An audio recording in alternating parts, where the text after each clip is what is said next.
Radio Forest Podcast. Tyler, welcome. Thank you very much. Hey, I have a daughter named Hazel. Oh, so do I. Isn't that amazing? All right, we have that in common. How did that name come up for us? It was kind of an older sounding name, yet still kind of timeless. Yeah, we felt the same way. Also, my wife's grandmother was called Hazel, and she was a real kind of firebrand, Hazel Stitt. And so she liked her rum, and she was a fiery redhead. So we didn't know Hazel was going to be a redhead, but she was, and the name just stuck. She liked to run, or she liked to drink rum? She liked to drink rum. That's the best grandma. Tyler, one more thing we've got in common. You went to college for radio. Yes, I did. What did you want to get into in radio? Like, what was the ultimate goal, I guess? Well, I think, doing what you're doing, really. I figured that would be my destiny, was being either a DJ or, a host or something like that. But then I realized that I liked making music better than I did playing it. So that's kind of the way that it went. So were you like a music radio listener, or was it more of like a talk format, or just a little bit of both? Both. Yeah, really. I mean, for me, I just found the magic of radio was that instant connection with people, that, warm human communicator vibe. And, it's certainly something that I was interested in. I wanted to somehow perhaps use elements of my personality, outgoing personality, in that. But also, it's just a medium I always loved. I always loved like BBC radio shows or CBC from Canada, or, National Public Radio type stuff out of the US as well, along with just, straight up top 40, Ryan Seacrest kind of vibe. I also dug that. So I'm still a fan. I'm still a fan of radio, but it's harder. It's getting harder and harder, I feel like, to find good radio. If you look at like NPR, but you also look at all the college and university radio stations in the U.S., I think you guys probably have more than we do. And community radio, I've always loved that, smaller stations, like KCRW out of Los Angeles, incredible radio station. And then back in the day when we first started playing in the United States, there was a station in San Luis Obispo, California, called K-Otter. And it was run by all these sort of aging hippies. It was such a great vibe in there. And they really attached to our band because we went and played a live event of theirs. So they got, they were significant in the early days for airplay for us. And we just loved their kind of almost small, almost like a pirate radio operation. And, always cool. Any individual little station that stands out like that, it's pretty cool. Now, Tyler is the drummer for the Barenaked Ladies. You've got the Last Summer on Earth tour coming to Idaho June 15th at the Ford Idaho Center with Semisonic. Now, we were going to talk last week, and I believe that you got a phone call, right, relating to the Barenaked Ladies, and you had to head to work. What's going on? Well, what happened is that we're in the middle of making a record, so, we've got all kinds of last-minute overdubs and, things like that to do before we headed out on the road next week. So that was probably it. I had to get in and, sing a very important backing vocal or something. Tambourine part that just brought the whole song together. Do you get the call when the songs are written? Is everybody together all at once? Is it kind of pieced together here and there? How does an album come together, or is this one coming together any differently? Yeah, that's sort of it. Like each guy writes on their own, usually. Sometimes there's some collaborations, but mostly they write on their own, and then we put the songs up, send them to each other, we check it out. Then we have a pre-production rehearsal where we'll get together and play the songs live, come up with ideas, and we'll record that. Hopefully we get to do the pre-pro with the producer, so we get an idea of how we're going to approach it. So, what happens is, since we record those sessions, when we go into the actual studio to lay down the bed tracks, we refer to those and say, hey, this worked or this didn't work, and let's try something different. So it's pretty much an organic process where it goes from the writer demoing to us as a band demoing, then into the recording itself. Is Geddy Lee involved at all in the new album? No, Geddy is not involved. Now, the big sort of secret thing with Geddy back over the last few years was that him and Ed were working on developing a Rush pinball machine. Oh, yeah. Yeah, that's right. Pinball fanatic. Yeah. So they managed to, they got that together, and it's out. It's a great machine. And Ed was totally, obviously over the moon working with his childhood idols, Geddy Lee and Alex Lifeson. So, have you guys known the guys in Rush for a while, though? Because they also inducted you into the Canadian Music Hall of Fame, so...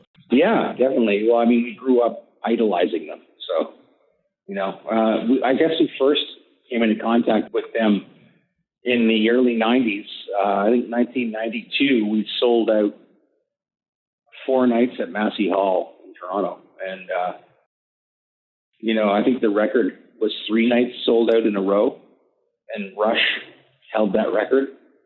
And so they sent us a bottle of champagne congratulating us for breaking their record. And I remember Ed, who doesn't even drink, walked around all night with that bottle of champagne. That's a really cool gesture from those guys. That's awesome. I remember around that time, before radio, I was a mobile DJ. There's a couple of songs that stick in my mind that I had to have because they just got so massive no matter what I was DJing, if it was a bar, if it was a birthday party, or even a wedding reception. I had to have those songs. I remember like Mambo No. 5 being huge. I remember the Spice Girls being huge. 1 week was so massive, I had to get it before it got out. I could get like these DJ samplers of the cutting tracks, but people knew it before I knew it. They're like, you got to play 1 week. And I'm like, but it's not a dance song. They're like, trust me, the wedding's going to love it. So what was it like on your end when that song was so huge? Because it was massive in my world. Oh, yeah. Well, same with us. I mean, we couldn't go anywhere without hearing it. And then, it was in movies. It was all over the place. It's an amazing song in that really it's one that Ed kind of improvised into, that's how he wrote it. He improvised it into a video camera. And it was certainly a lot more kind of indicative of our live show where we do a lot of spontaneous improvisations, etc. It wasn't really a carefully thought out song as much as it just came off the top of his head. And I think that's a real tribute to his freestyling ability and also for us trusting ourselves and what comes out of our mouths during the show. We ended up recording that. And I think when we recorded it, we really felt like it was just maybe going to be a B-side or something fun. And then when the record company heard it, they said, this is a single, man. Lo and behold, it's been our only ever #1 hit single in the United States. So thank goodness for video technology and for Ed coming up with some pretty good lyrics off the top of his head. Now, isn't that sort of how the Big Bang Theory theme came about, too? Because if I'm correct, Ed was doing that live, some topics similar to what became in the show. The writers of the show were in the crowd or something like that? That's correct. Yeah, Bill Prady and Chuck Lorre, the creators of Big Bang Theory, were at our show at the Greek Theater in L.A. And Ed was doing some spontaneous rap about fractals, which is, kind of an indication of the science geek that he really is. They turned to each other and said, look, we got to get these guys to write our theme song. And the show was in development at the time. They only had a pilot. And they sent us the pilot, and I didn't really like it that much. I didn't really get it. And then, of course, like Hollywood, they needed a song yesterday. And we just started a 2-week holiday vacation. And I was at my cottage up north here, and I get a call on day 3. I just started to relax. I need you to come back to Toronto to record this Big Bang Theory thing. I said, you know what, man? I don't even really like it, the show. And you just play drums because Ed's a drummer, too. And he said, Ty, look, man, this could be really good. These guys are great to work with. The show could be really good for us. I said, okay, I'll come in, but this show better be the next friggin' Seinfeld. It's amazing. If I hadn't come in that day, I'd be living in a shack by the river somewhere.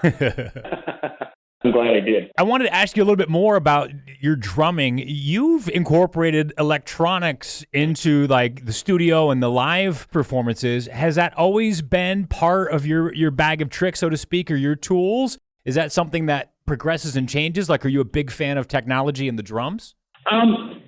Yeah, we have some, some loops and samples that we play along with, and that always ends up being challenging or enhances the sound for us. I'm a fan of it. I embrace technology, definitely. I'm not a total tech head, whereas everything I have is samples and whatever else, but I utilize it where it's effective. Talk to me about your own flavor of ice cream. Not a ton of people, and even smaller group, not a ton of bands, have partnered with something like this. I think Rush had their own mustard like this year or late last year, but you guys have your own brand of ice cream, or your own flavor, rather. Yeah, we did. It's actually been discontinued now, but it was around for about 12 years, and it was a Ben & Jerry's flavor called If I Had a Million Flavors. So it's sort of like a kitchen sink thing with like chocolate and peanut butter cups and chocolate chips and pretzels and everything in there. We donated the proceeds to literacy programs here in Canada. So I think we ended up raising over $300,000 for literacy programs over the years. So that was pretty cool. That's awesome. Did you get to keep any? Like, do you have one in the freezer? If it's discontinued. If I had one in the freezer, it would be a frozen glacier now. So no, I don't. But we do have another ice cream flavor out of Lewiston, New York. It's a custard, frozen custard. It's called Big Barenaked Buzz. And it's a coffee espresso flavored custard, and it's pretty amazing. Every time we go there, I get some of those flavors. Can you order it from anywhere else, or do you have to be in New York to get that? I'm not sure if it's available online, but I think it's pretty much a New York State kind of thing. Yeah, I guess to ship custard, it's not exactly easy. Yeah, exactly. Tyler, any idea on a release date for this album, or is it so new in the recording process you have no clue? I think we're looking at a June release of our first song from the record, and July second song, and I think the album itself is probably going to come out in September. Tyler Stewart, Barenaked Ladies. He plays drums. Last summer on Earth Tour with Semisonic, comes through Idaho June 15th at the Ford Idaho Center. Tyler, hey, thanks for calling in today, man. I really appreciated talking to you. My pleasure. Thank you. Thanks for coming back.